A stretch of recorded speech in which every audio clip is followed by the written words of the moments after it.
75th anniversary of Prokhorovka, most brutal tank battle in history. Top 5 facts. Thursday marks the 75th anniversary of the Battle of Prokhorovka. The battle, which commenced a Soviet counteroffensive in the wider Battle of Kursk, was a key episode in that titanic clash, and one of the decisive battles of the Second World War. Sputnik presents the battle's key facts, figures, and dates. Significant Soviet forces became concentrated around the town of Kursk, about 450 kilometers southwest of Moscow, and wedged about 150 kilometers westward into the German side of the surrounding front line. Codenamed Operation Citadel, the Nazi offensive intended to surround and eliminate Soviet formations after a swift pincer blow coming from the north and south of Kursk, and to give the Wehrmacht a strategic advantage on the eastern front. CC by SAW 3.0, Alex Bull, Kursk 1943 planned the Wehrmacht's plan to eliminate the Kursk salient. For this purpose, the Wehrmacht concentrated 50 divisions, or over 900,000 troops, close to 3,000 tanks and self-propelled artillery pieces, and 10,000 heavy guns and mortars. 2,000 aircraft were diverted for the operation. The offensive would also become a proving ground for new German weapons, including the Panther and Tiger medium and heavy tanks, as well as the FW-190A fighter.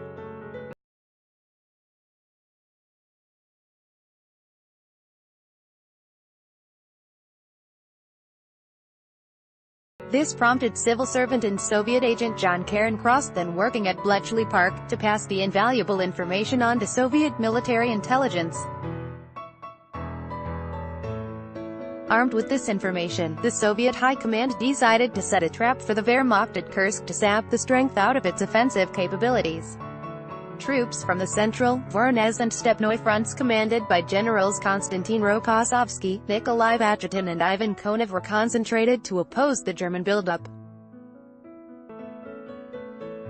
The Soviets managed to amass nearly 2 million troops, over 26,500 guns and mortars, and 5,000 tanks self-propelled artillery units.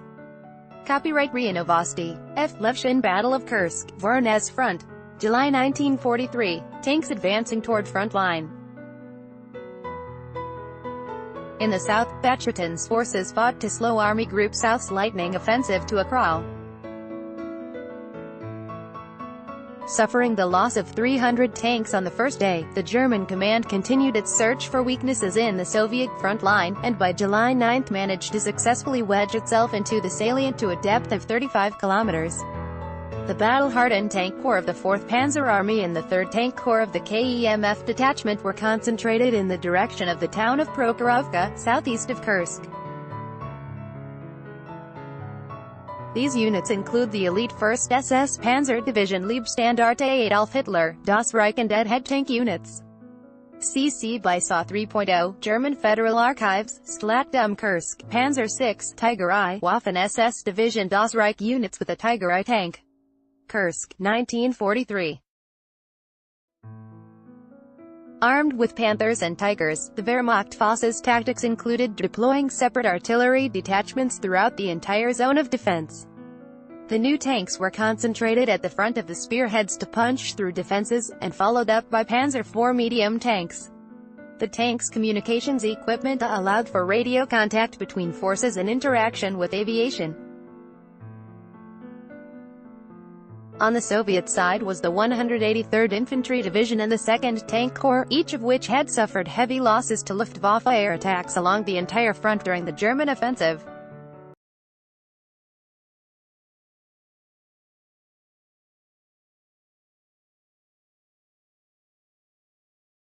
Several other tank units and artillery and mortar regiments, weakened by earlier engagements, were subordinated to the commander. In total, the Soviets amassed about 700 tanks and self-propelled artillery pieces against nearly 500 German tanks and assault guns in a territory of only a few dozen square km. Copyright Sputnik, Ryumkin. Soviet guardsmen armed with an anti-tank rifle repel a Nazi tank attack during the Battle of Kursk.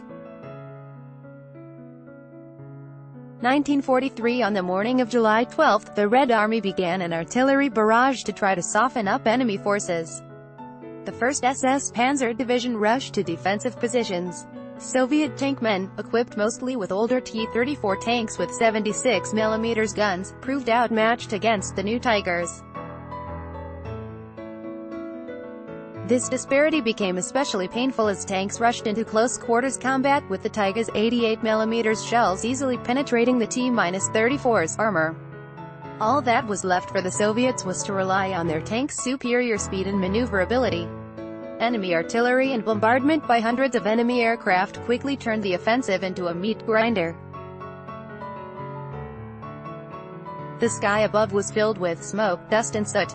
The Germans managed to hold their positions, but were exhausted in the process.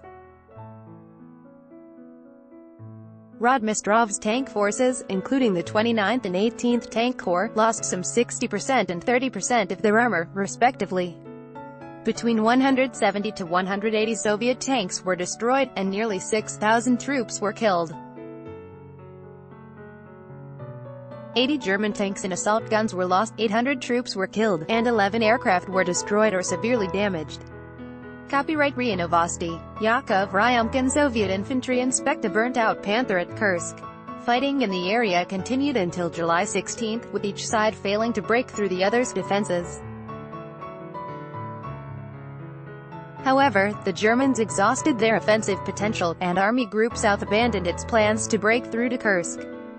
The Soviet counter-offensive at Kursk, which had begun on July 12, lasted until August 23, pushing the strategic initiative to the Soviet side. In total, the Soviets lost some 254,470 men, with the Wehrmacht suffering 130,429 casualties. In 50 days of fighting, the Wehrmacht lost about 1,500 tanks and assault guns and destroyed an estimated 6,000 Soviet tanks and guns. Nearly 1,700 Luftwaffe planes and over 1,600 Red Air Force planes were also lost.